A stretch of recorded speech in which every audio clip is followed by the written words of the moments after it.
জানেন আব্বা, আপনি চলে যাওয়ার পর আপনার এই অভদ্র ছেলেটা অনেক পরিবর্তন হয়ে গেছে।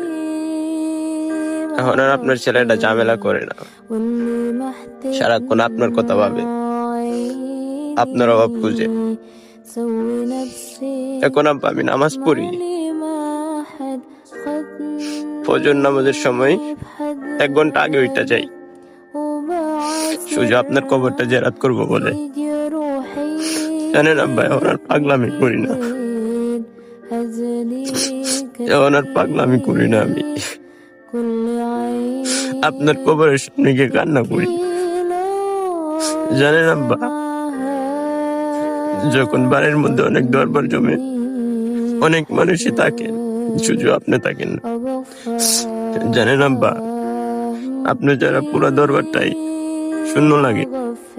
জানেন আব্বা, আপনার সাথে যে চাচাগুলা চলাফেরা করতো, তাদেরকে আমি প্রতিদিনই দেখি, কিন্তু তাদের মাঝে আর আপনারই দেখি না।